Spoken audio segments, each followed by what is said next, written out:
All right.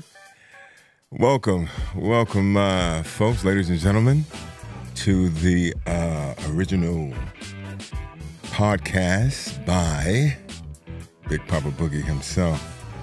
I'd like to welcome you guys to the first broadcast of Music, Life, and the Pew. So I'm new at this game, so my first guest here is a guy that inspired me to actually do this, and his name is Timber Smith. I want to get you guys, Tim. Hey, Solo. Yes, sir. Yes, sir. Welcome to the humble abode, as so many people say. But yeah, thank you for inspiring me to get this thing all set up. And this is beautiful. I'm not gonna lie, this is beautiful. You like it, man? I think it's amazing. Bro, you sent me all the stuff to get this thing going, the idea, and you look good. And you look good. All right. Hey, look, I feel good. Do you, bro? Yeah, because you know what? This is a vibe. Is it? Damn, that's what I'm going for, man. Is it? No, you ain't going for nothing. You got it. Is it? So, this is it. You know what I feel like? I feel like I'm in the essence of music. Ooh. I'm with my fraternity brother Solo. We gonna talk about life, and then you know what? We gonna see where the pew takes us. But you know what we're gonna start out at though is I've got this little format because I did your podcast that we have to redo. But I listened to a lot of your stuff, and so what I'm going to do is my agenda, my format. The purpose of this podcast is I want my audience, my listeners, to get to know fun and exciting things about my guest. And so, you know, you said, T, do you have your questions? You got all this stuff. I'm like, Tim, yes. You know what I did? I had like what they call writer's block because I was suffering from anxiety, not real anxiety, but the anxiety of putting this thing together. Mm-hmm. So at about 3:30 this morning, I was like, you know, I got to get it done. So this is where we are, the first segment of this. But what I want you to do is I want you to introduce yourself to my listeners. All right. Music, Life, and Pew listeners, my name is Timber Smith. I have two podcasts that I am part of. Yes. I started a podcast back in, I think it was, I want to say 2021, called The Kosh, which is short for Oshkosh. And it's a community-based podcast that our job is to get to know our neighbors. You know, I'm a firm believer that we don't know each other. Right. You know, and how can we connect? How can we build community when we don't know each other? Sure. But you know what, Tim? Let me back up a little bit. Oh, yeah. Because I'm going to want you to go into that. My first question should have been, where are you from? Where are you from, Tim? Where am I from? I'm from, well, I'm going to claim Oshkosh now because I didn't live there for 33 years, but I'm originally from the Mill, from Milwaukee, Wisconsin. Okay. You know. What high school did you go to?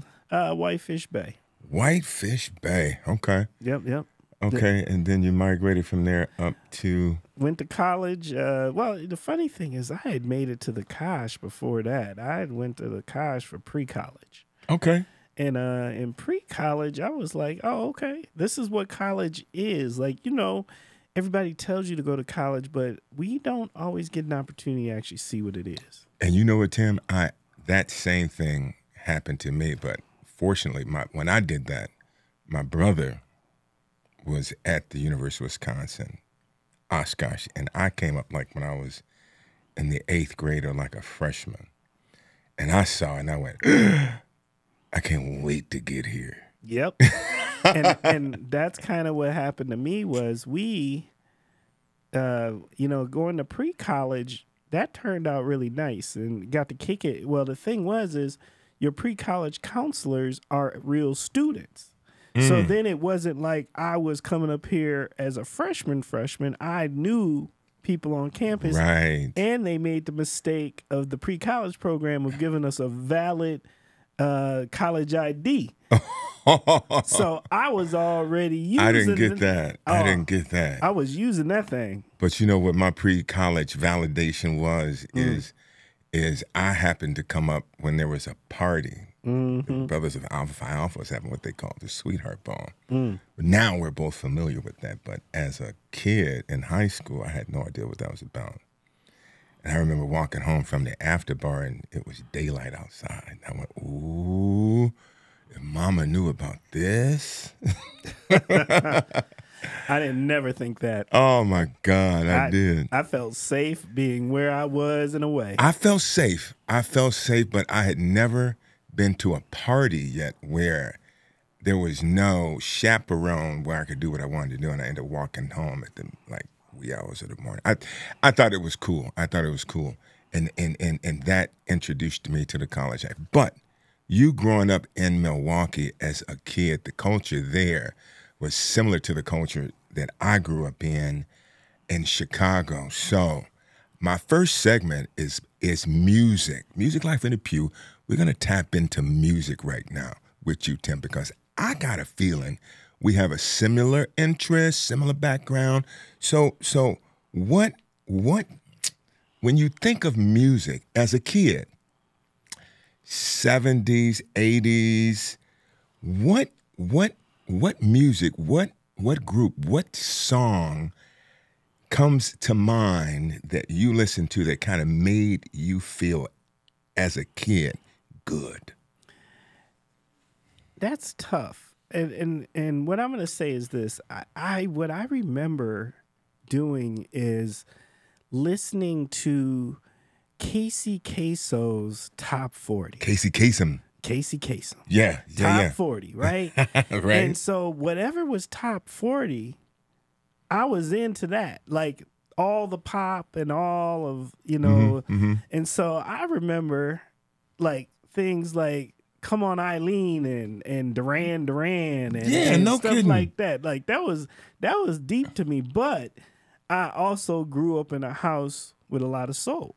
So Right. I Okay. remember all the albums my parents had and real albums, like album collections. And so like you talking about that Diana Ross album or that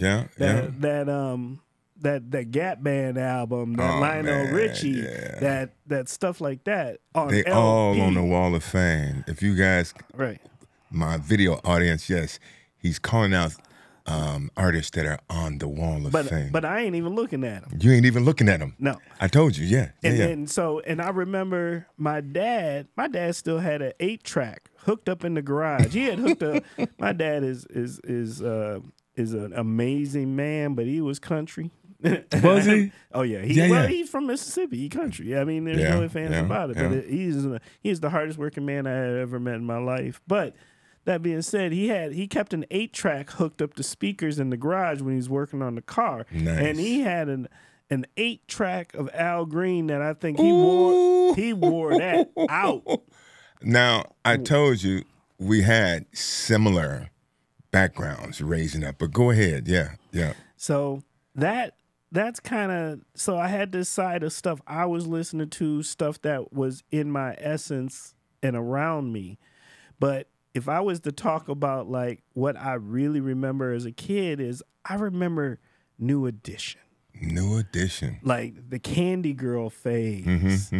That whole thing was a big deal. Actually, New Edition was the first concert as a kid. Really? You beat me to it. Good. That I got to go to. You know what? So you bring up New Edition Candy Girl, which was one of those songs that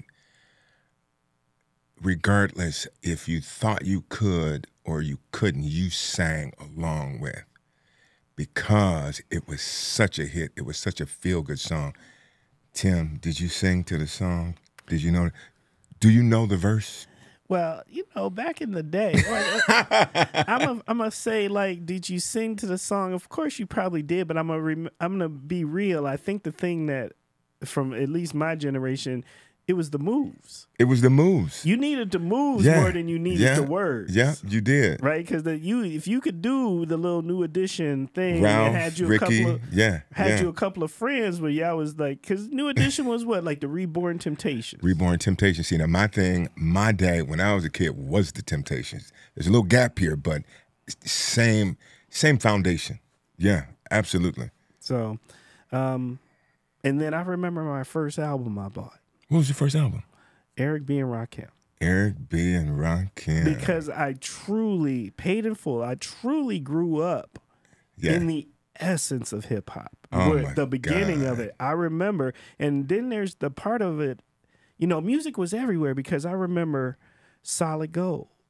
Soul Train. Oh my I remember goodness. Saturday morning. That's what you did. You blocked out time to watch Soul Train. You had to watch your Soul Train. That was a part of Saturday mornings where you forgot everything that was going on. You wanted to see the new dance moves. You wanted to see what they were wearing and the artist that was on there. So Saturday morning cartoons, and then Soul Train would come on. You talking about a good feeling as a kid. Yeah, American Bandstand too. American Bandstand right after? Right. I don't want to disrespect Dick Clark, but Not at all. Dick He's Clark, a part. He brought folks. That was the part of the culture then. Yeah. So I mean, all of that was so important to me and music. See, and that's what music did for everybody. I think music is that universal thing that, if you think about it, made everybody happy at some point when you're listening to it. It takes away whatever is bothering you.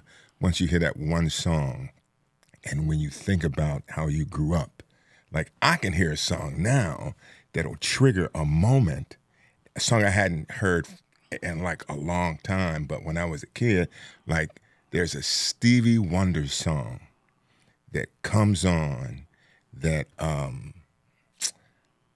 triggers this moment when I was in the car riding to my aunt's house when I was like 7 or 8 years old.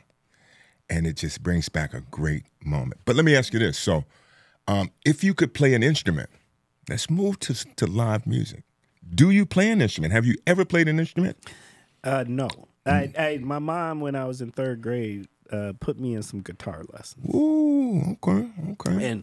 And of course, I was disappointed by what I learned because, when you're a kid, you're just watching people play an instrument and you didn't realize like that there's this whole thing you got to do with your fingers where you need to be putting your fingers on strings and playing chords and all of this stuff, right? And when I found that out and through the lessons, I lost interest pretty quickly because I was like, this is too much work. So now thinking back on it, if you could play any instrument, what instrument? I'd be a bass player. You'd be a bass player. Yeah, because you know what? The bass player is boss. That's the foundation, bro. Because the bass player, he get to look cool. The bass player always look cool, right? Bass players do. They always look cool. They look cool, and the ladies love a bass player. They hold the foundation down. That's so, if I'm going to do it. And so, especially in certain genres of music, like in R&B, the bass player, if you listen to R&B songs, hip-hop songs, the bass is the foundation that carries the melody. Even when you go back to Motown, if you listen to the bass, you're absolutely right. It's actually the coolest instrument because it sets everything. If you look at rock, the guitar is the foundation. Really, the chords, it's the driving force. If you look at jazz, if it's the saxophone artist or if it's the trumpet artist, that instrument is what holds the foundation. But you're absolutely right. I think because I play a little bass and that's my favorite instrument, it's the coolest thing. I just think, if I'm going to do it and if I'm going to take the time to learn an instrument and master it, I want all of the other glory that goes with that. And you will get it with the bass. That's what I'm saying. I'll show you a couple of things. Well, hey, Tim, so that's cool. That's the music part of Music Life in the Pew. We're going to move on to our second segment. Are you ready for this one? Yeah.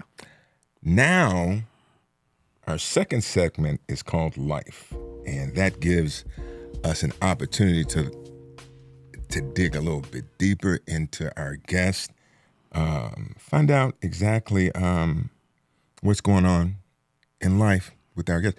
What do you do for a living?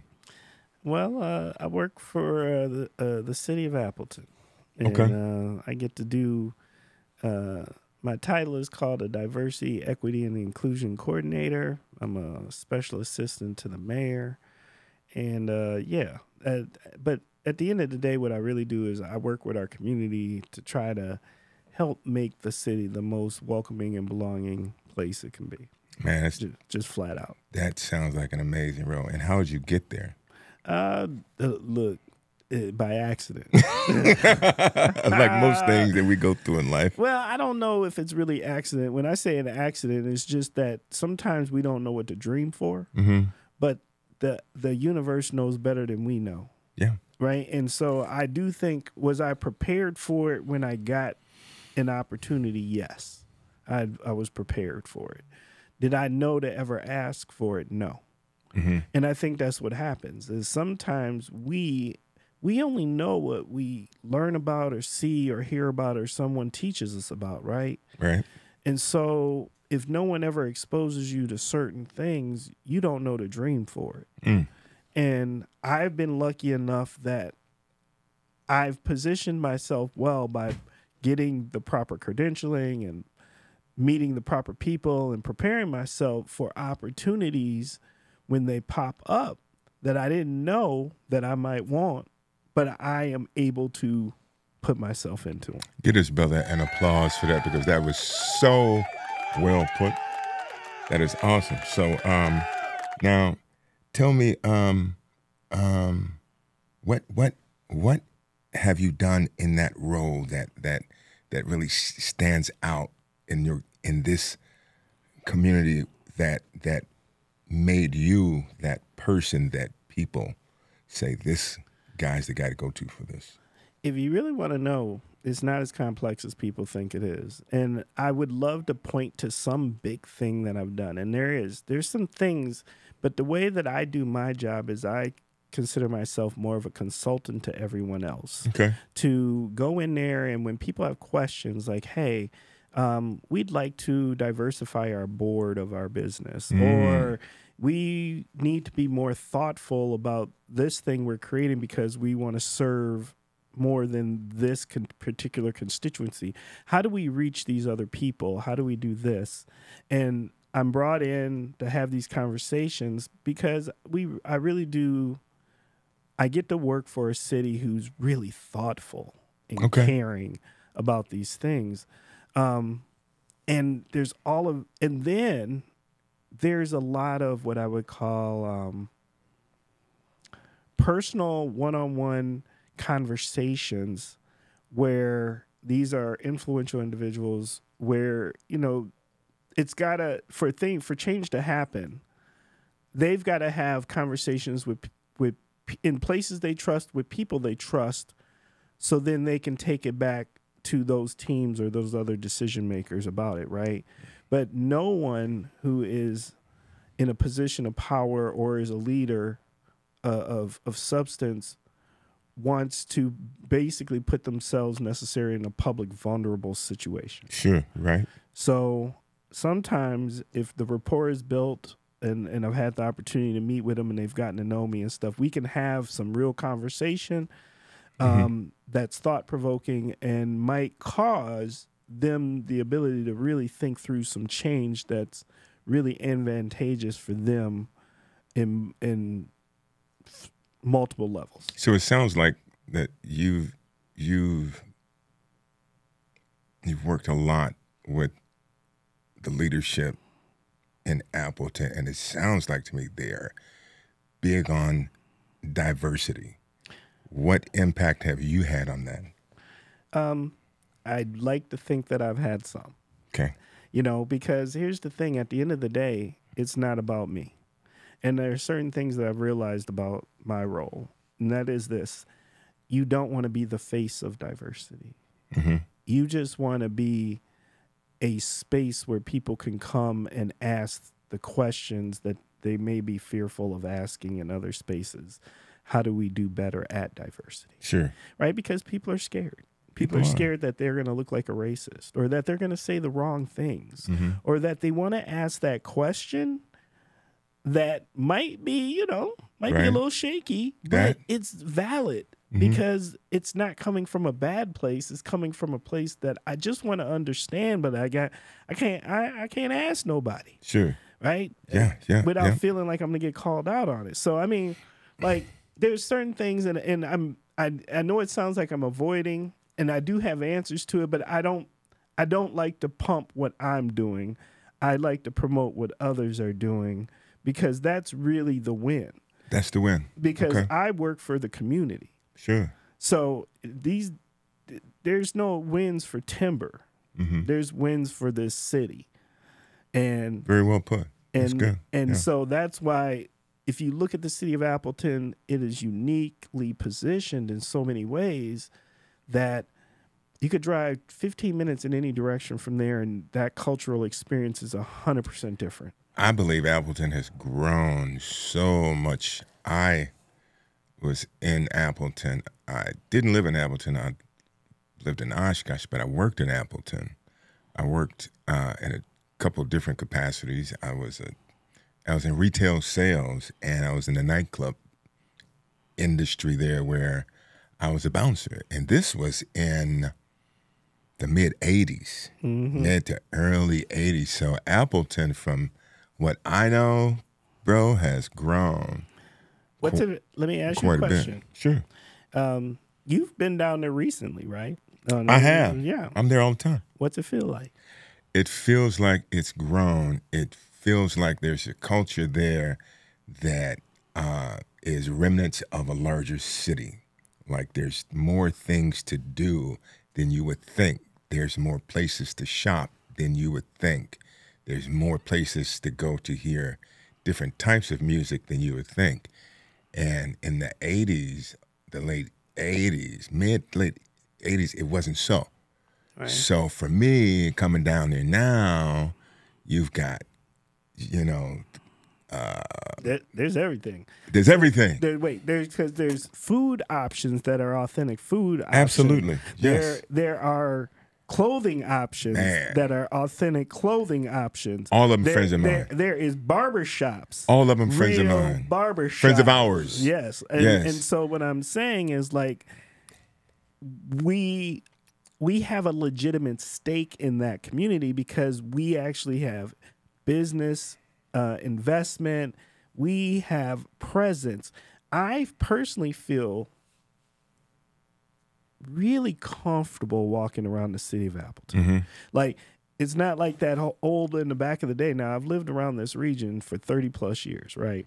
And I've walked around when you walked around as a black man, everybody stopped to look at you as the black man. And I know they looked at you. Oh, my goodness. I could tell the stories, but this ain't about me. But right now, if I walk around Appleton, I don't get not a look. Well, you a celebrity. No. But what I mean, though, is, like, they don't act like seeing a black person is brand new. Absolutely. I totally get it.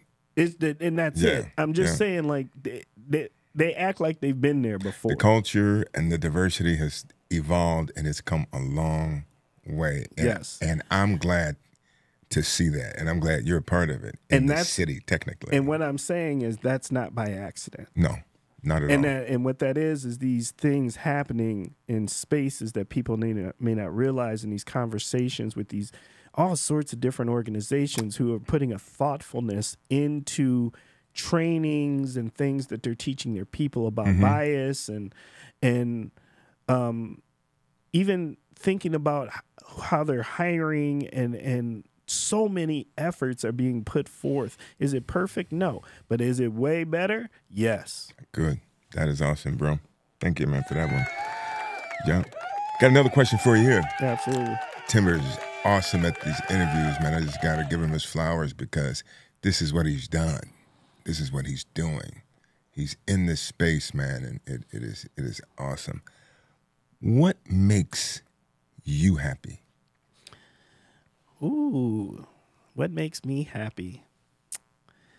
I know it's a general question. No, but it's so good. It's really good. What makes me happy is peace. And when I mean peace, like peace with my wife, peace with my profession, peace with my family, peace with my friends, and peace on. And then when I say that, I want all of those entities, because those are the most important entities in my life, to be doing really, really well. But then I also want our interactions together to be excellent. I want to be able to be uplifting them. I want them to feel safe. That's when all of that's all working, my soul is full and I feel peace, then I'm happy. I like that answer. How do you define success? Now, here's where, people do this to me on my podcast all the time. Yes. Okay. And I'm going to tell you how I define success is peace. Okay. Right? Because I don't think we give enough credit for what peace does. Like when because it doesn't have, I don't need all the money. I don't need all the success. If I'm at peace with how I'm living and those that I love have peace because they're provided for, then I think you winning all day. That's success. If you have peace with what you're doing and those you care about. Yeah. How do you work towards that though? That's in today's world, man, it's so tough with everything that's going on, all the ups and downs in various occupations and what's how do you find that? I think you got to explore you first. Right? Yeah. Like, I think you really got to come to a real understanding. The one thing that your peace can't be is what other people think peace is. True. Right? So you got to know yourself well enough to know what gives you peace. That. Right? Because two people sitting next to each other, what's your peace ain't going to be my peace. And what's my peace, it ain't going to be your peace. Like that. I like that. So true. Like that, Tim. My man, Tim. So, all right, let's tap into the third segment here real quick. And my third segment is the pew. So I come up with Music Life and the pew because the pew part to me is my fork in the road. To me, pew has two definitions, and I'm going to allow my guests to choose either or tap into them both because they are both very important to me. Pew part is where are you religiously in your life, and the other pew part, the other is firearms in our society and how do they play a part. So I'm going to propose this to my guests, which direction, or I'm going to ask you this questions. What's your place in religion and your faith? I don't do religion. You don't do religion. I do faith. Okay. And I'm spiritual. Okay. But I don't do religion. Explain the difference between the two. Well, religion to me is man-made. It's some type of how am I going to properly explain this? It's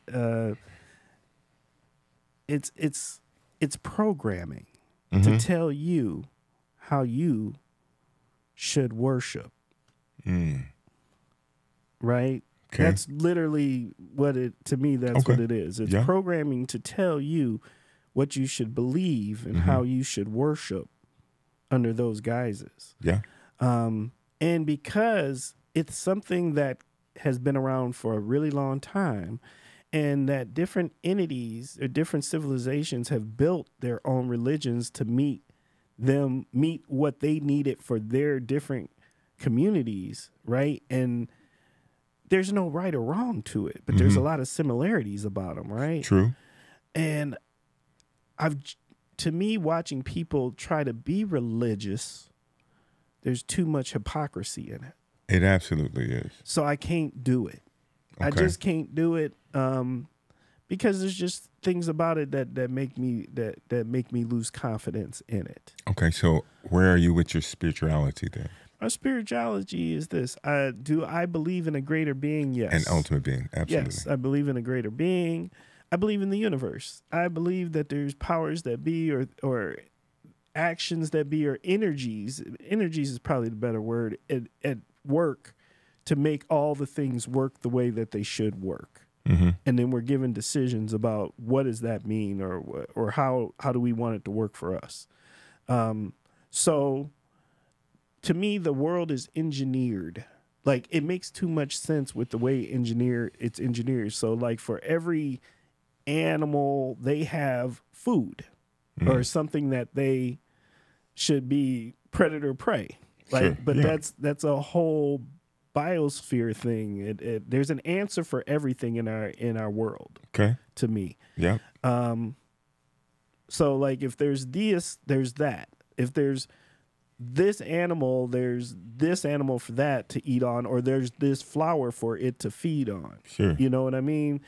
Even our bodies, the way our bodies are designed is, for everything. If our body needs this, there's a part in our body that regulates that, right? So there's just too much engineering in life, the world, the way I see it, for someone or something to have not engineered all of this. I got a question that I like, that I think I'm going to like to ask in this segment, and it's about, because I'm a cancer survivor, when it comes to your spirituality and what you believe. Let's talk about cancer, its place in the world, why it exists, and children and people. What are your thoughts? Well, I've got a mom who's had it multiple times and has beaten it multiple times. She's the toughest person I know in my life, hands down. Right? So I have a lot of respect for it. And I think there's a lot of things that happen outside of just cancer, but medical things. There's weird stuff that happens medically to people, period. Yes. I think the real question about cancer is this. I'm not convinced that we actually don't know how to beat it. I think the answer's out there. And I think we found it, and I think we've known it for some times, but let's be honest about it. It's not profitable to actually fix. Go there. Right? It's profitable to maintenance. So I don't think that's really my real question with it. So I don't question why it exists. I question why, with all the brilliance that we have, why no one has truly been honest and said there's. Yeah. So I've had this conversation with a brilliant doctor friend of mine who is in that realm here locally. He goes from all the hospitals, and that's what he does. And so very soon I'm going to have him on the show, and I'm going to have him to break that down too. But I was going to the place where, from a spiritual realm, as to why does God, if you will, allow things like that to happen? I don't know if that's how all of this works. And I think that's, if you engineer something that, to me, okay, you build a car, right? You build a car and you think you build a really good car, right? But something happens and that engine breaks or blows up, right? Or that one has this squeak that you can't figure out. Why is this damn thing squeak, right? Yeah, right. My question then is, like, if God is the great engineer of all of this, why do we don't expect the person that engineers our car to answer for every instance of what happens to it. Ooh. Right? Well, I'm just being real. Like, yeah. I mean, you engineer something, things are going to happen. Right. Yeah. You know, and that's just the nature of anything. Right.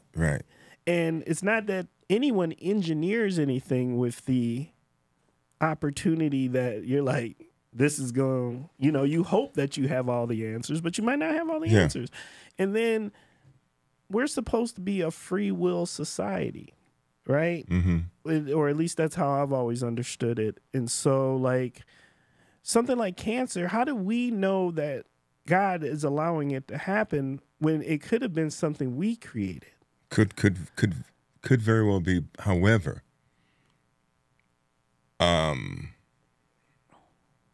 that's a great question. Right, because a lot has changed. Diets and a lot has changed. What do you put in your bodies compared to people a long time ago? Like, there's just a lot. I think some of it is unexplainable, like kids that have this and haven't had a chance to live life because they have it. Yeah. And they're being treated for it. But personally speaking, I think that it's something that God handles in his own way.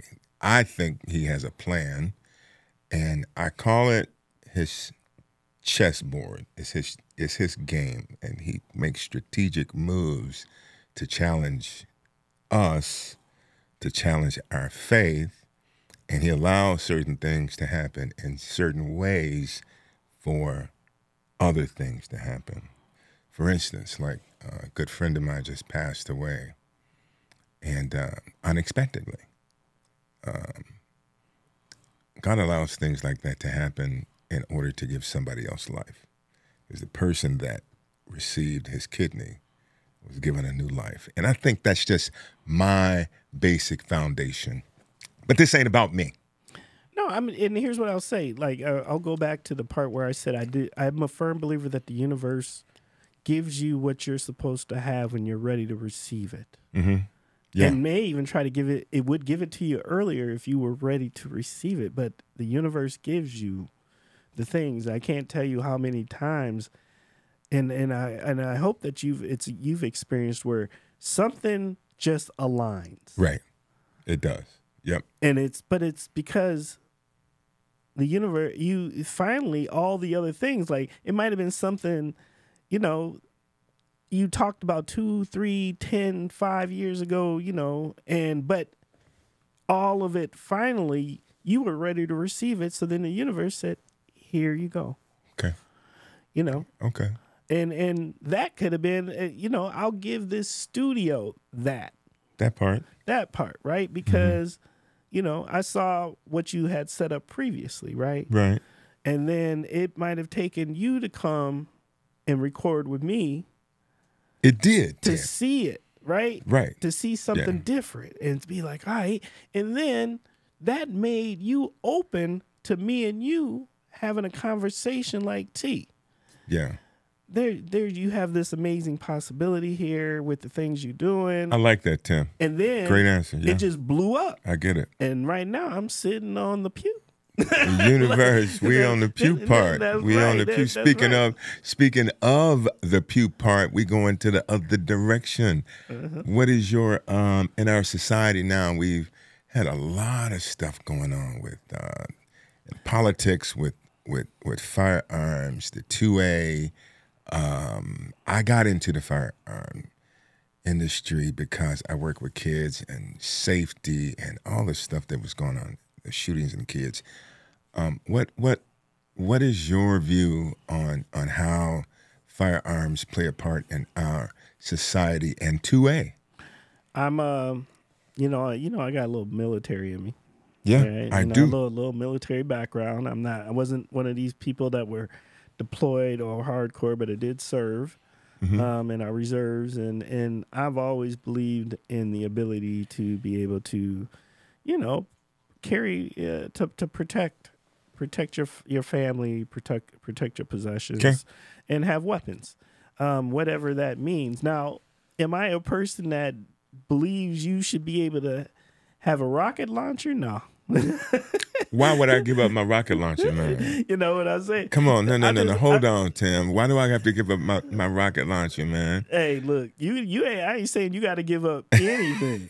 I'm just saying I don't think that's necessary. Okay, so in that, but do I think like you should be able to have some weapons, of all sorts. I'm not particularly against anything, right? Except for things that would, and I don't like this terminology of weapons of war, but to me, like a grenade launcher, yeah, I don't really need you to have one of those in the crib. right. You know what I'm saying? But like anything more along of a different firearm, handguns, I ain't got no problems with. Shotguns, long guns, stuff like that. So AR-15 is the big talk of the town of our democracy, whether we can or whether we should or whether we shouldn't. Let's be realistic in that conversation, because that is probably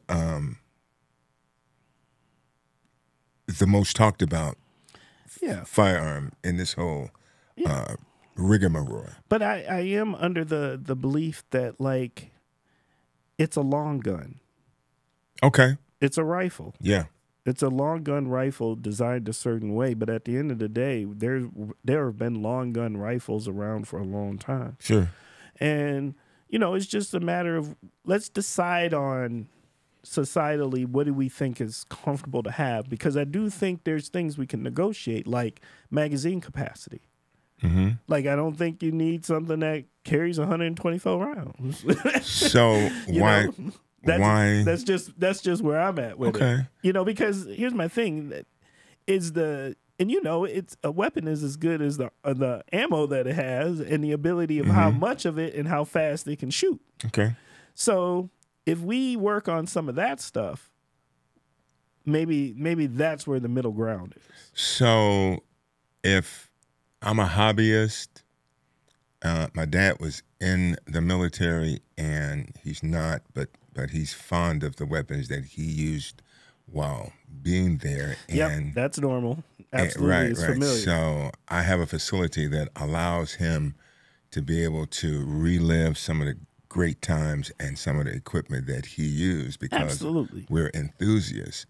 But he can't use that 30-round magazine because they put a restriction on it, and you feel that is okay. Well, I'm just saying, okay, for the sake of those who are nefarious, right, who don't have good sportsmanship or nostalgic reasoning for this, we need something to break it up. How do you decipher that, though? I'm not saying I got that answer. Right. I don't have that answer at all. So what I'm saying though is, what's the big deal if you make it 10 rounds and you carry 3 clips instead of 1 big clip?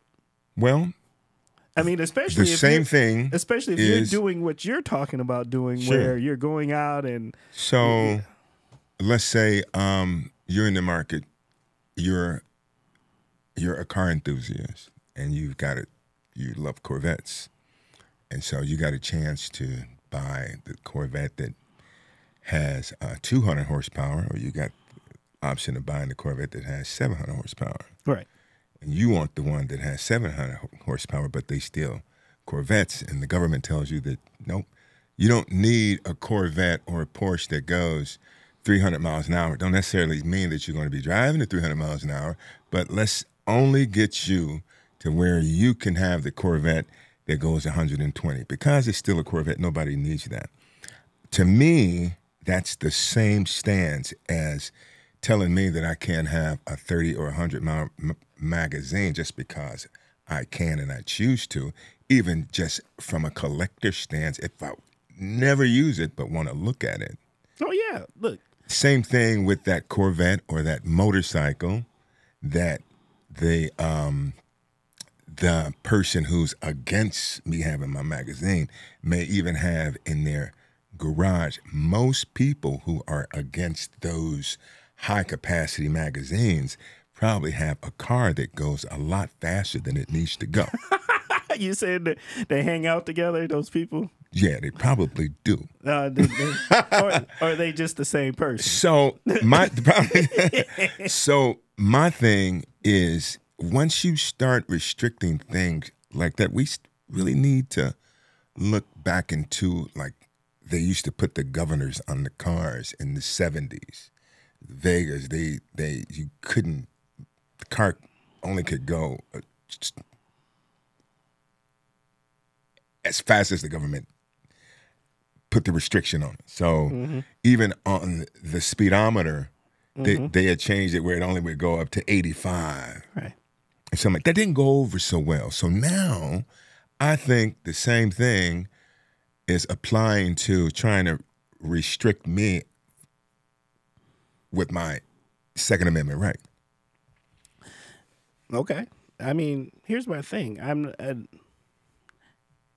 I don't think there's an easy answer for it.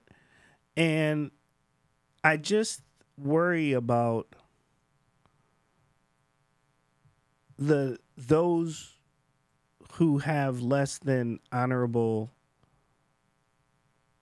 things that they're going to do. Absolutely, totally. You know what that. I mean? And so, like, I'm not big on regulation myself like that, right? And by no means, so I don't want people to hear this and think like I'm that dude, because I'm not really that dude, because you know, Timber might have, I will neither confirm nor deny it. Timber's probably he might have owned some high capacity things and some things. Well, yeah. You know, so I'm just saying, at the end of the day, though, I seen your closet, Tim. I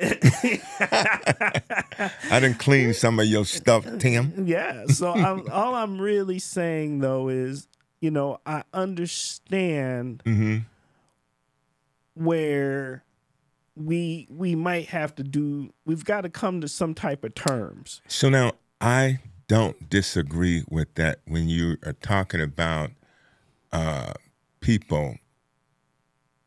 So people harm people with weapons just like they do with anything else. Well, here's my thing. And I mean, let's be real, right? There's a lot of good things that we could have in life, but there's always somebody that screw it up. Always. And then we get things taken. Look at Timothy McVeigh. He used a U-Haul with manure to cause a lot of people harm. It wasn't even a firearm. Yeah. Look at 9/11. But rules happen then, right? Right. So now when you go to the airport, you got to take your doggone shoes off and your belt off. Not trying to downplay some of the things that have happened with weapons, but trying to say that it's not the weapons, it's the people. So that's where I think the changes need to be made, but not for people like you and I shouldn't have to be restricted because we're law-abiding citizens, and that we have this interest. Because what's going to happen is, if you take that away from me, then I'm going to try and take something away from you, which is your Porsche, which is that car that causes an accident. I had a lady the other day, because I have a firearms business, that asked me, how do I feel when a child or someone loses their life by way of a firearm, whether it's intentionally or whether it's by accident, because I'm a firearms dealer. My response to her was, would you go to the car dealership and ask the owner of that car dealership how he feels about the accident that this family was in, that made 2 of the 3 people in their car lose their life because they died in a car accident. That's the same question you're asking me because I sell firearms to responsible people. I teach firearm safety to responsible people. You will always have something in life that's going to happen. Correct. The big kid or the big person that suffers from a health issue that goes and eat the greasy burger, do you go to the restaurant and say, how do you feel about this person eating this burger and having a hard time or being obese? But to be fair, here's where I land. And I'm big on negotiation, right? Yeah. Because I just think that at the end of the day, neither side is 100% right. Absolutely. Right. So to me, I'm big on actually problem solving and actually getting to a point of resolution. Okay. Right. And that's it. So here's my thing. If everybody always stands this far apart and yells at each other across the field, then nothing gets solved. And I'm big on just saying, okay, like, do I want you to do this to me? Nah. Right. But this is, I can work with this, right? And then the other side, I want them to say, all right, you know, I don't carry a weapon or don't believe in them, but I understand you enough to say, I don't want to infringe on your right to do it, but can we kind of meet there and say, can you give up a little something? Yeah, I'll give up some if we can just, if you leave it alone. If you leave it, yeah, and right, we just right. let that be what it be, But right? you know what, Tim? That right there would be in a perfect world. I think we have the ability to do the perfect world. I think we have always had the ability. But we have too many people standing in their corner too many saying, people in those extreme far corners that cannot reconcile or have. Well, everybody just wants what they want. And That's you know, and I don't know. I'm used to not getting exactly what I want, I guess. Maybe that's right, maybe I've been playing life wrong. Well, you know, we are in that place where we don't usually get what we have to work we're used to working really, really hard. Yes. For what we want. Yes. Versus sitting there pouting when we don't get what we want. That's right, because that just means I got to work on something else, or at least let me not make it a zero-sum game. Can I walk away with something? That's it. And that's all I'm trying to say between both of those sides of the conversation. You know, because you'll never get rid of weapons in America, and nor should we. Right? But I also think you don't need the grenade launcher. So let's talk about something in there. Something in there. A grenade launcher. I'm using that. I'm just exaggerating. I know, but I'm not, because they are prevalent and you can get them and you have them. But they really? I didn't know you could actually get one. You can put one on the bottom of your AR-15, but you can't get a live grenade because you shouldn't have that. But you can have a grenade launcher that'll launch something else.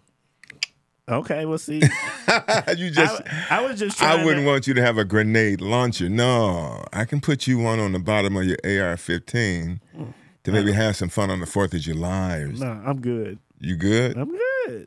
I can do it. Yeah, I'm gonna leave that to other folks. So I'll come watch.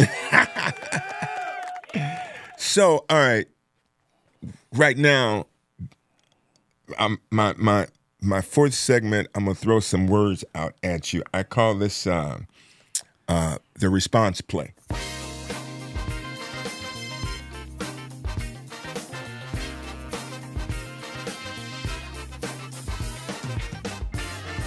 First word, concert.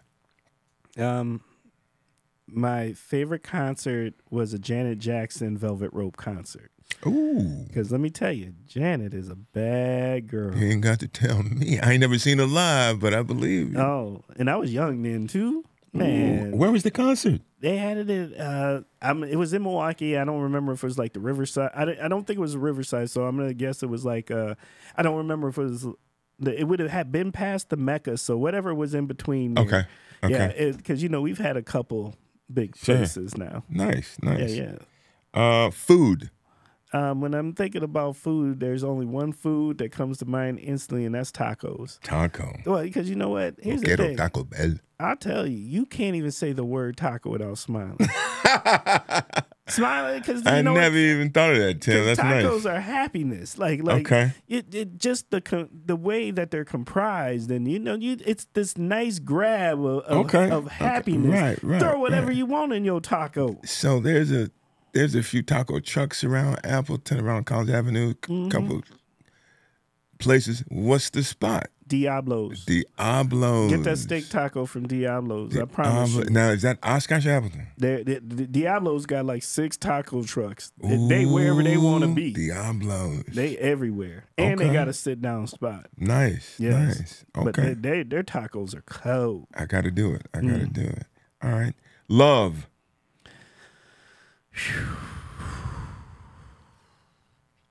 Love is hard.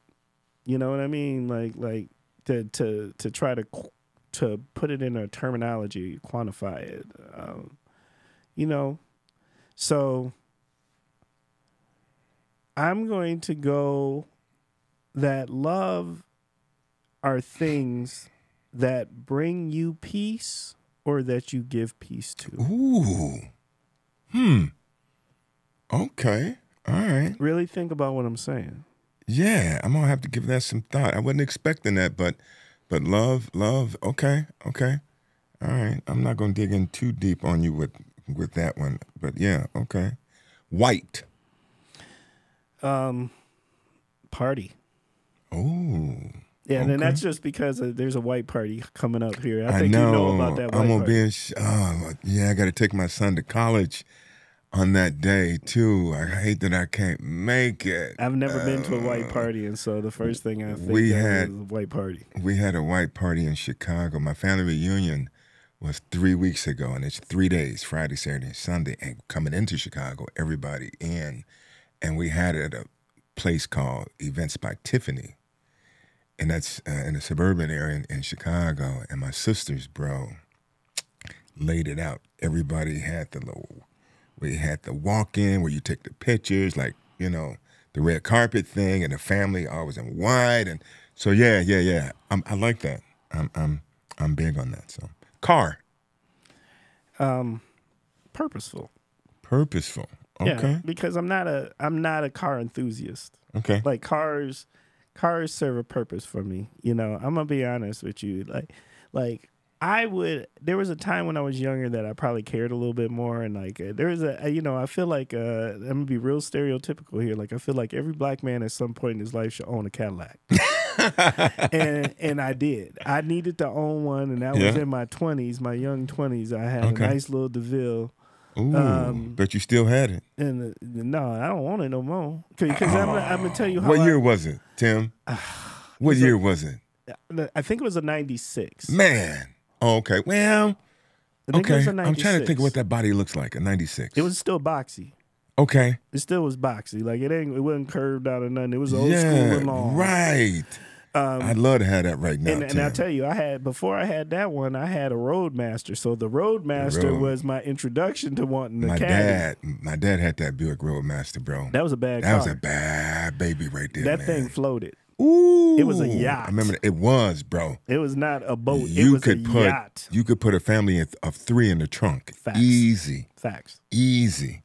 So my whole thing with cars is this: because I am black and a male, I think I am deprived of truly getting to enjoy some cars that I wanted to, and because I'm actually avoidant. And I'm not even going to pretend like I'm not, because I just like the peace. As you can tell, there's a common theme of peace. I just want peace. So I have purposely chosen, as I've gotten older, not to buy cars that I feel like are going to draw attention or whatever. So like right now, I drive a nice little Mazda. And you know why? Because ain't nobody looking for a brother in a Mazda. I want all the smoke. I know you. You know I'm coming. Yeah, but I don't wave and say hi, because I ain't doing nothing wrong. Yeah, Stop me, ask me for my business card, ask me when the next sale is, ask me if you can be on, and I might have my sticker on it. Yeah. stop me.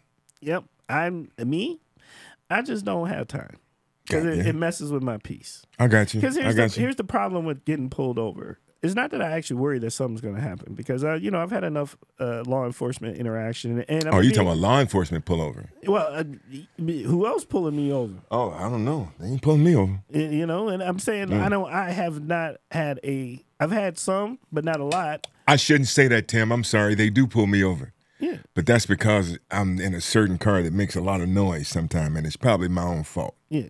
So I'm just saying, at the end of the day, because I don't want things to disturb my peace. And you are a peaceful guy. And that pullover, even though whether it's something that it should happen or shouldn't happen, disturbs my peace then because I'm going to think about it for days. Yeah. And I'm going to evaluate it. Was I wrong or were they wrong? And how did this interaction go? Now, to be fair, I'm going to be honest with you. Most of my law enforcement interactions have been excellent. Yeah. I actually give credit to law enforcement. I've never really had a situation where they've come at me twisted or sideways or have made me feel unsafe. So I think we have made some progress with that. Yes. I have too been pulled over for dark windows. I have been pulled over for speeding. I have been pulled over and asked questions. I have been, because I had a vehicle that my wife was driving that was mine. She had and I thought about this the other day. It was a nice car.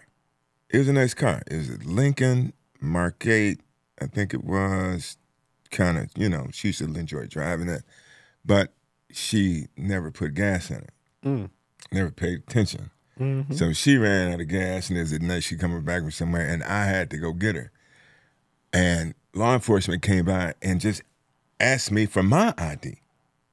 I'm like, so it could have been because of the circumstances. But for the most part, I have no fear of law enforcement pulling me over because of the vehicle that I drive. Yeah. And to be honest, me neither. Yeah. Except for I just want peace. And how do I keep peace is I just don't want the interaction at all. Yeah. Because it does. It forces you had that interaction and you're still thinking about it. Which to me, what that says to me is that disturbs your peace. I think that was something that, regardless at that time, which was about 20-some years ago, that would have happened in the event that it wasn't the car. I think it was the person. Yeah, absolutely. But I think it was. It was that. So that happened 20 years ago. Yeah.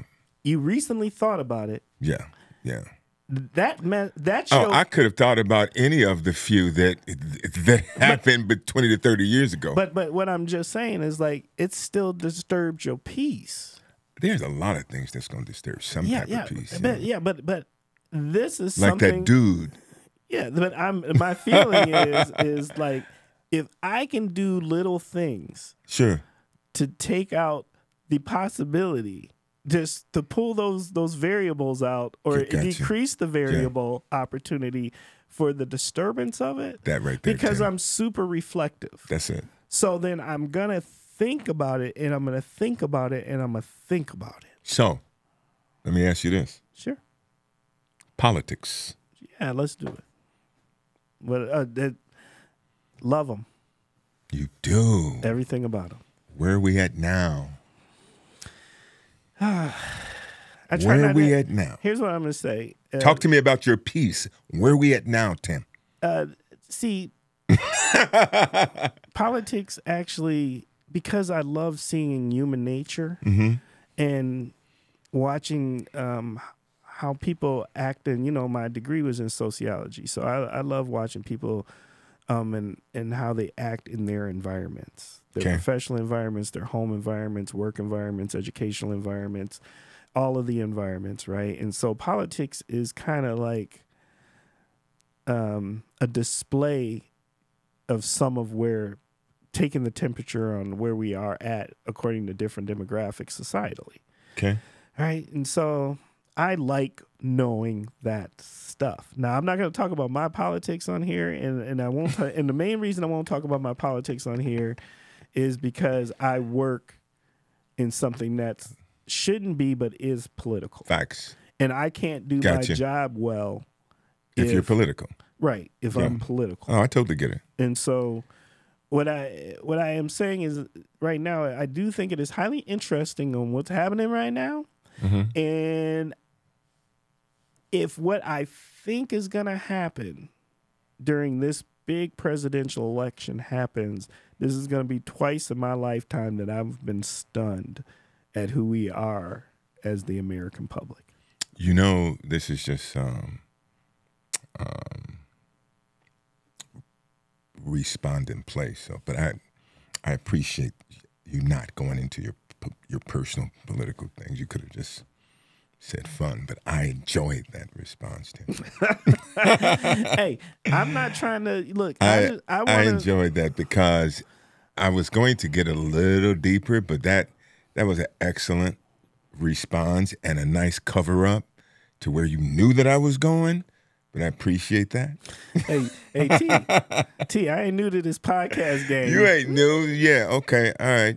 So, heaven. Hopeful. Okay. And when I say hopeful, I mean I hope it actually exists. Okay. You hope it actually exists. Mm-hmm. Okay. Cool. Yeah, I'm not convinced. Ooh, I got you. So if you're not convinced, I'm going to say there ain't no sense in hoping. And what I mean by I'm not convinced is, do I believe in an after? I don't believe energy can't be destroyed, right? Your soul is an Right. energy. Okay. So something happens.